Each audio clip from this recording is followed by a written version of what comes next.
Hey everyone, we're in our next block, which is getting into the discussion about sports. This lecture is about sport ethics.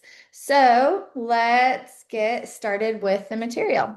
So, with sport ethics, a few things that we're going to look at is sportsmanship, integrity, morals, principles, and we're going to look at different theories such as deontological versus teleological theories and examples applied to the sporting context, moral reasoning, moral values, etc.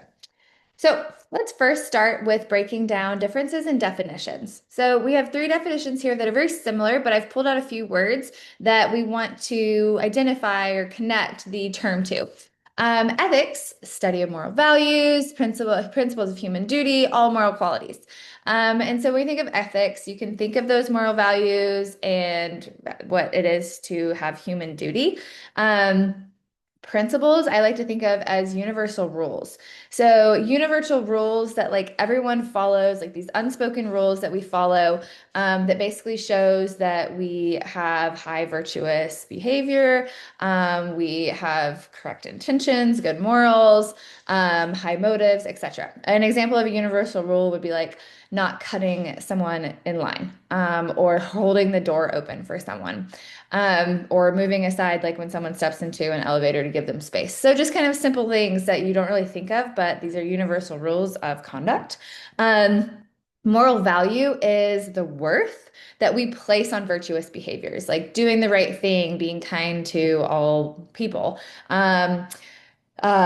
just being a kind person, just being a person that has high moral values and good standards, and it's the worth that we place on all of those different behaviors.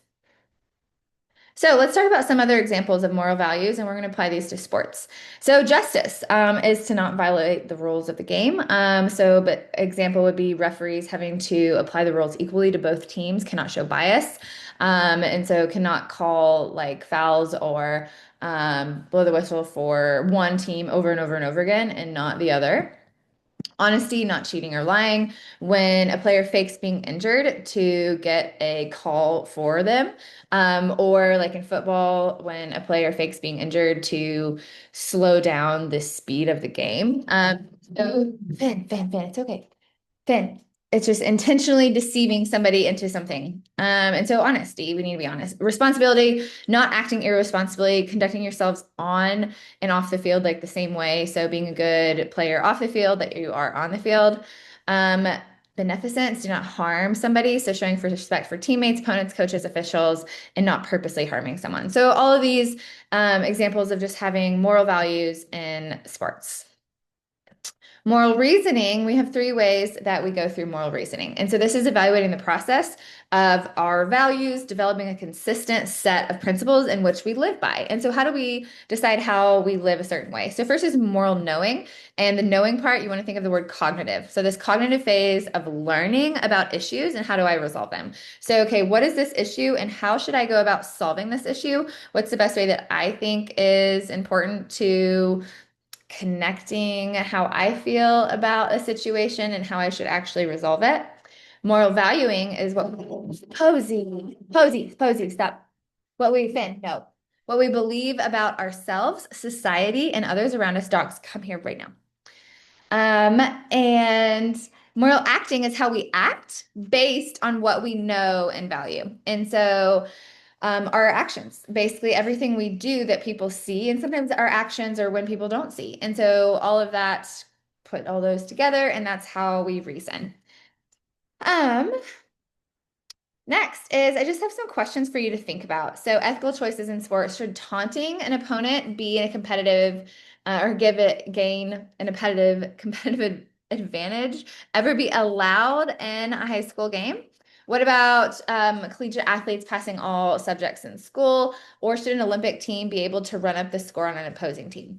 So think about ethical, like these ethical choices, or what do you believe about these questions in sports? And so just kind of ask yourselves, like, do you think this is okay? These aren't illegal. This is not considered cheating, but it's just kind of a moral thing to think about. All right, next is where I said we're going to talk about teleological theories versus deontological theories. So first is teleological. These focus, like it says here, on the end result or the consequences of the action. These are also referred to as utilitarianism or consequential theories. So the what I have italicized is most important, the greatest amount of good for the greatest number of people. And that's how we make decisions. We're trying to create the greatest amount of good for the greatest amount of people. And so, how can we impact society with our good behaviors or good decisions? An example, a teacher pressured to give a star athlete a passing grade even when unearned so the athlete can maintain eligibility. So you're thinking, how does that really apply to this?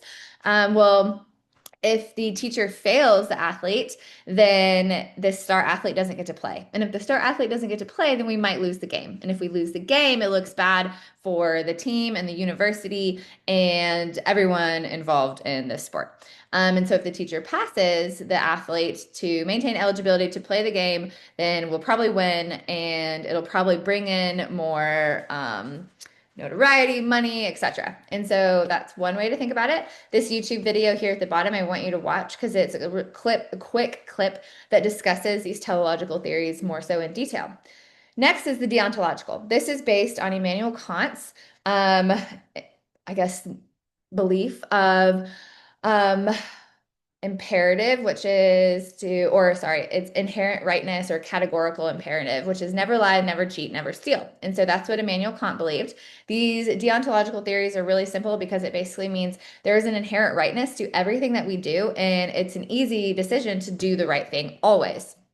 And so we conform to these absolute rules of moral behavior. So a soccer player who last touched the ball that went out of bounds admits to knocking the ball out when the referee doesn't know who actually kicked the ball out. And so if it's like a scuffle between two players and one of them kicks the ball out, but the referee doesn't know who, the person who actually kicked the ball out should admit it. That's basically saying that you do the right thing no matter what. So this video right here talks about deontological theories and how they're actually really easy to follow as long as you just do the right thing. And so please watch that video there at the bottom. It talks about it more and gives you some more examples. So Kant's moral imperative in sports also refers to some other things such as fair play, playing within the letter and the spirit of the rules. Retribution is never acceptable. We should never retaliate against someone, regardless of what the initial action was. So violence should never happen during a sport. Games are not played to intimidate. We should not mock, call names, intimidate, whatever. Sportsmanship requires modesty and humility and victory. So avoiding excessive celebration and self-respect and defeat and then praise for the winners, which is really hard to do sometimes as an athlete. And so this is, like I said, Immanuel Kant's moral imperative or categorical imperative about how to be the best athlete and best player in a sport.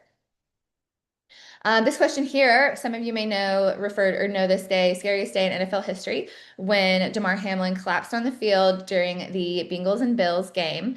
And it was during the first quarter, and the game was canceled. This YouTube video is really good at the bottom. It's a long video, it's about 8-minute interview, but if you kind of scan through it, it shows exactly what happened and why this was such a big deal. And so, should the game have continued? Whose decision is it to continue the game? And what about the fans who paid all the money? And so, my question for you is to think about the outcome of the game. They canceled this game first quarter, and they just canceled it completely, did not reschedule.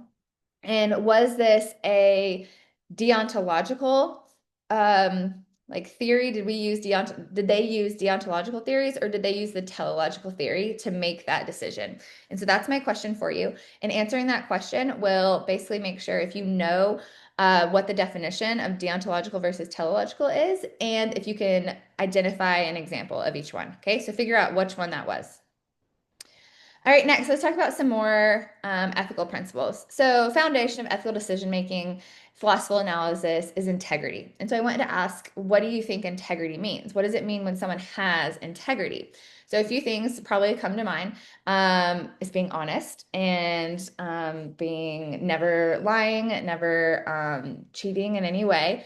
Open-mindedness in situations, being able to see both sides of it, consistent respect for others regardless of the situation, always accepting responsibility for your actions even when they're wrong, treating others fairly regardless of their background, ethnicity, their beliefs, whatever, demonstrating trustworthiness.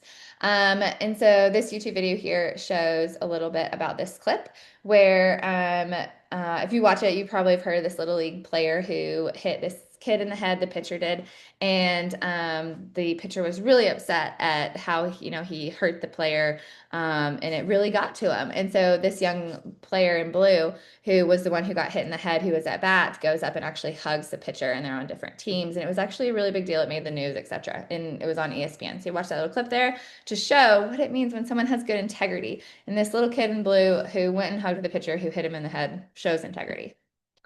All right, let's recall back from what we learned from the Greeks in our history lecture. We learned a word called arit, and it's the combined qualities that comprise good character. This concept of this arit is aligned with moral goods. And so, what did the Greeks strive for? If you remember, we had the Greek ideal, and the Greek ideal was part of two things. It was part of the man of action and the man of wisdom. And so, when we take both of those together, it's the Greek ideal, arit. And so, when we comply it to competitive sports, this just means striving for excellence by playing as hard as we can, but also playing fair, following the rules, playing within the spirit of the game, or the letter of the game. And so what's really cool about this is this outreach that the Greeks applied to their life carried into that British sportsmanship, where we had that muscular Christianity, where I believe like the best athlete was also the best citizen. And we apply that today into making sure that we are striving for excellence in everything we do, including in sports. Here's another little one to think about. So I won't read this, but I want you to read through it and read this little story and scenario and then answer these questions at the bottom. If you were this person, what would you do in this situation? And so there's no right or wrong answer. It's just something for you to think about in this topic of ethical sportsmanship. Read through that and think about those questions at the bottom and what would you do? All right, next is looking at problems with athletes' moral reasoning. So, moral reasoning of high school athletes is less consistent, impartial, and contemplative than the non-athletes. Okay, so I find that one kind of interesting. The longer the athlete participates in the sport, the lower their moral reasoning is. I thought it would be higher, and so I thought it would be flipped. But most find that lower moral reasoning, the more they're in the sport, or the longer. Males have lower level of moral reasoning than females do. This one makes sense to me completely. And then team sport athletes show lower levels of moral reasoning than do individual sports. And so I can also see this one as well as like teams, players getting together and supporting each other. And so when one player gets, picked on, the whole team just kind of retaliates or acts out. And then I want you to think about what's your opinion on these? Like, do you think this is true, false, believe in these, can see how this would be true, but this is based on some research of observation. This is kind of what studies have found. All right, here's another one is looking at this scenario here about a pitcher or a batter getting hit in the head, and then what happens, what's the consequence of this? And you can kind of read through this scenario as well and answer those questions at the bottom and see kind of if you agree with it or not. And lastly is just finishing up with the 6 pillars of character. So again, just making sure you know kind of what these characters or pillars of character are, being able to give an example of these or identify an example of these when applied to a sports setting or an athletic setting. But all of these we probably know and understand, just be able to apply it to sports. But that is all I have for you for this lecture. We'll do a next lecture very similar that kind of builds on top of it. And so we'll get into that one in just a second. Okay, bye.